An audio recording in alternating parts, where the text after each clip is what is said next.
My dear brothers and sisters, I am talking to Canadian people. That's why I'm sharing this in English language. Actually, I'm following the last clip I did for you guys on street in Kukulam Center when I was talking to you about those Muslims who has put the tent out and distributing the free Quran, and they try to just introduce Islam to others, and they want to bring the Sharia law to the Canada.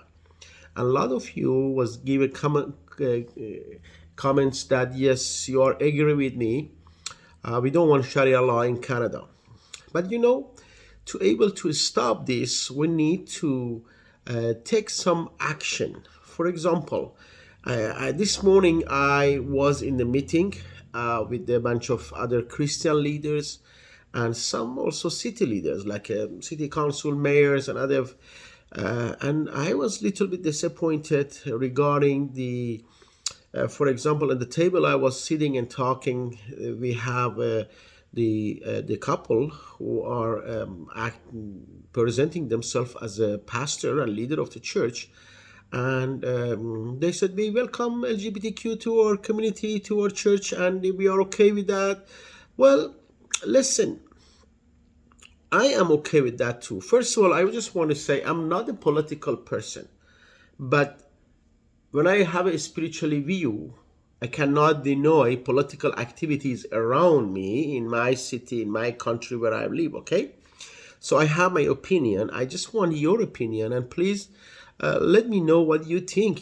Text me, send me message, and subscribe. Just let me know what should we do, because we need to do some start some activities in the right way biblically.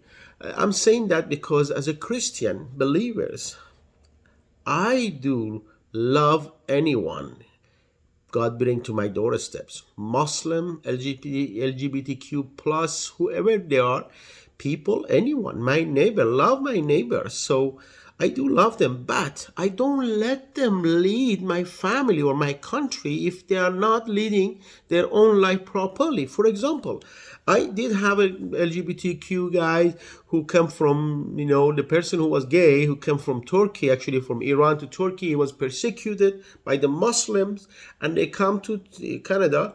I shelter him, I help him, plus I try to support him because I saw it as a human, because every human created in God's image. So I don't have problem with supporting people in the proper way, biblically. But give them leadership, allow them to teach in a school to my kids about they can change their gender. I mean, this is something that I don't allow that. I don't want that, okay? Now my kids are grow up, praise the Lord, thanks God. They are all know who they are. They know their gender. But my grandchildren, I'm concerned about that. Plus, the Muslims. We love Muslims. We all have a problem with the ideology of Islam, not the Muslims. We like to share gospel. We like to share a love with Muslims to see the truth, so truth can open their eyes. But when I look at it, the political view, I realize, oh my God, the all liberal think that way.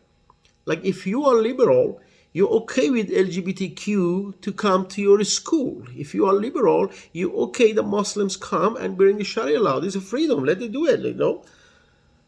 If you are a Christian, you cannot say, I am liberal and Christian. Okay, again, I'm not telling you be conservative, and I'm not telling you about political view. But what I understand, so far I realize every liberal who have that perspective that, okay, the freedom, no, like just okay, no, everybody has a right.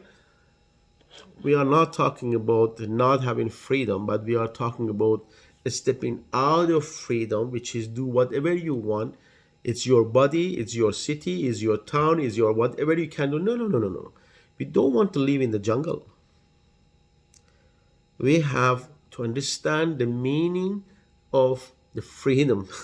There is one thing is very important. Having freedom to do anything you want in the name of liberty, that's not a freedom. Be careful when people introducing something but changing their identity of the words. So anyway, if you are a Christian, Don't say I'm liberal. If you are liberal, don't present yourself as a Christian, to be honest, because having those freedom is not a biblical. It's not me just saying that. It's not a biblical. I don't mean you be conservative or others, but what I understand, this is wrong. We need to stand for our faith. Apostle Paul in Bible in Romans very clear say, I'm not ashamed of the gospel. In the table this morning, I want to discuss about, okay, I want to ask more why, I mean, you pastor, you leader, you welcome LGBTQ plus to your church as members, and but the other guy who is not actually is just evangelical church, but he don't want to even open a conversation. He said, no, we better not talk about this. Come on, guys. You need to stand for your faith. You need to stand for your belief and not shame on that. This is what is biblical. With love, be bold in love. Otherwise, we cannot be ambassador. In Revelation chapter 3, very clear said, if you're not so cold, not so hot, I will throw you out from my mouth. We don't want that. Stand for your faith. Stand for your what you believe. And please try to understand what the Bible said. If you are believers, Christian, you don't have to be pastor or leader, but if you're truly believer born again, you should stand for your faith. This is very important. Do not lose your ground to the enemy.